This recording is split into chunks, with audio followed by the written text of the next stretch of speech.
In September 1944, the Second World War had entered its fifth year. After the successful Allied invasion of Normandy in June, the Allies made a rapid advance across France, forcing German forces into retreat. Spirits were high as the Allies began to consider how to end the war quickly. One of the most ambitious plans to hasten victory was Operation Market Garden, a daring, high-stakes gamble designed to outflank the heavily defended German Siegfried Line and open a path into the heart of Germany itself. However, what was intended as a swift knockout blow turned into one of the war's most infamous military failures.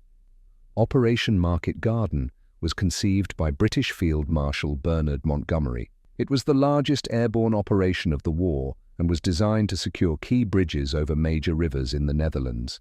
If successful, the Allies would have a clear route into northern Germany, potentially ending the war by Christmas 1944.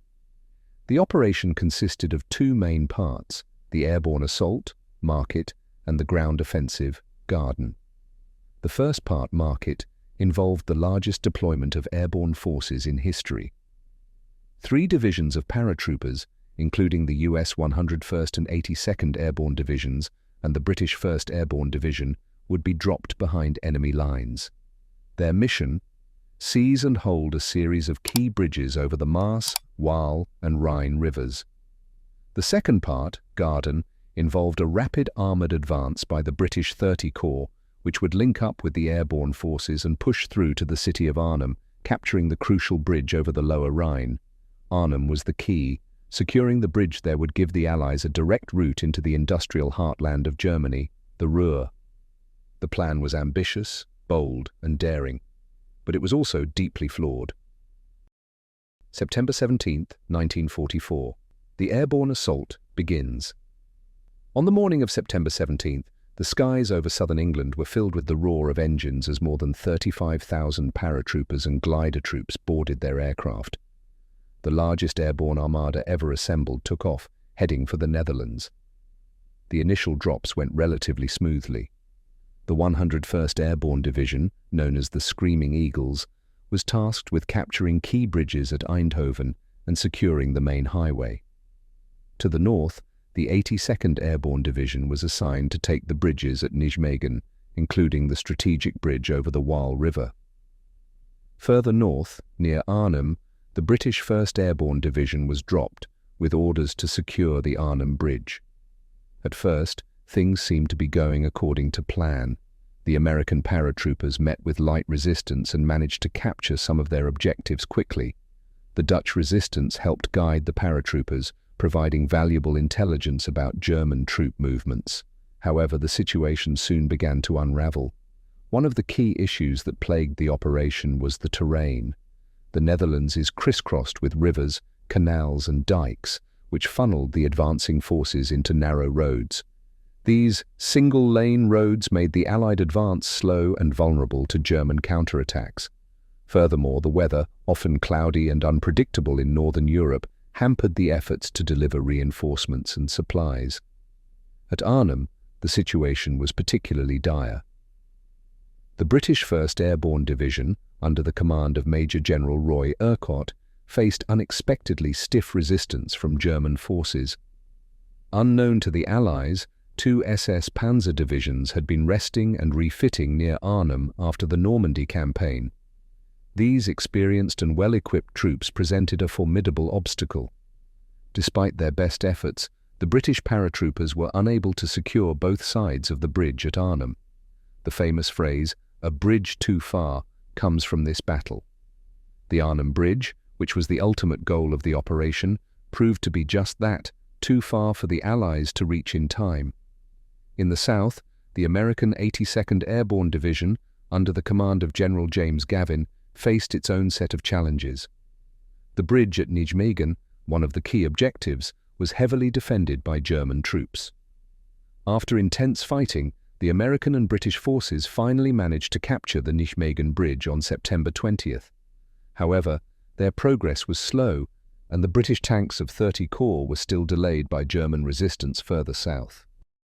By the time 30 Corps reached the outskirts of Arnhem, the situation for the British 1st Airborne Division had deteriorated.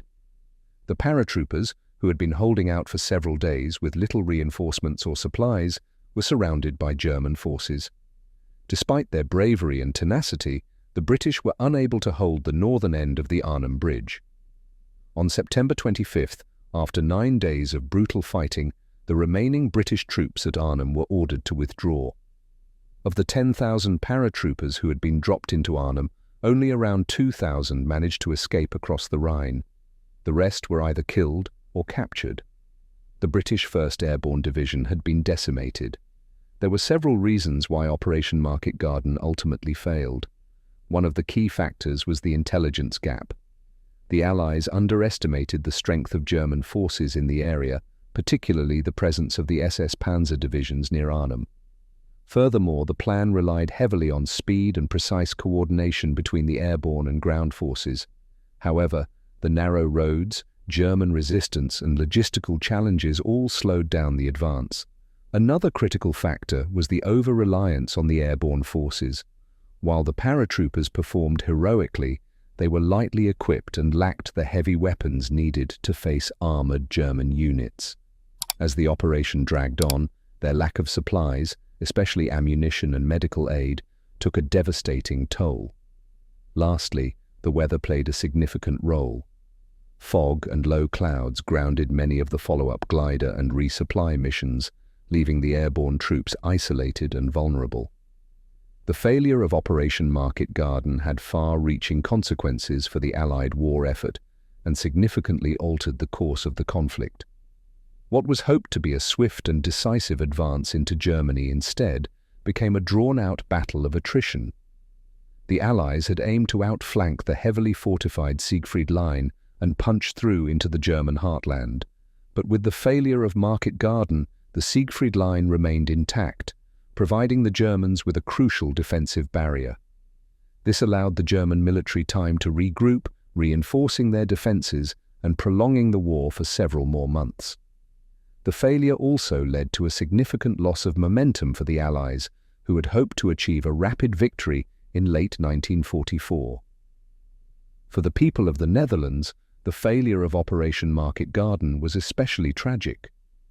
The region around Arnhem, which had been the focal point of the battle, remained under brutal German occupation throughout the harsh winter of 1944 to 1945. This period, known as the Hunger Winter, was marked by widespread famine and suffering as food supplies were cut off and the population endured extreme hardship. Thousands of Dutch civilians perished due to starvation and cold, adding to the human cost of the operation's failure. However, despite its ultimate failure, Operation Market Garden also demonstrated the extraordinary courage, determination, and resilience of the Allied soldiers who participated, particularly the airborne forces. Their ability to continue fighting against overwhelming odds and their willingness to undertake such a daring mission has been remembered and honored in the decades since. The bravery of these troops has been immortalized in numerous books, films, and documentaries, and the operation itself remains one of the most studied and debated military campaigns of the Second World War. Operation Market Garden was undoubtedly one of the most ambitious and high-stakes military operations of the Second World War. It was a daring gamble that, had it succeeded, could have brought the war in Europe to a much quicker conclusion.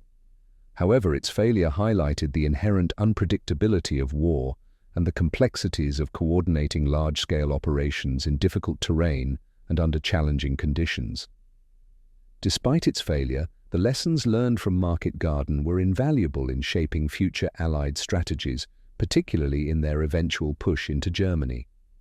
The legacy of the operation and the sacrifices made by those who fought in it continue to resonate in the study of military history, serving as both a testament to human bravery and a reminder of the uncertain nature of warfare. If you enjoyed this journey through history, please like, share, and subscribe to Compressed History for more in-depth explorations of the past.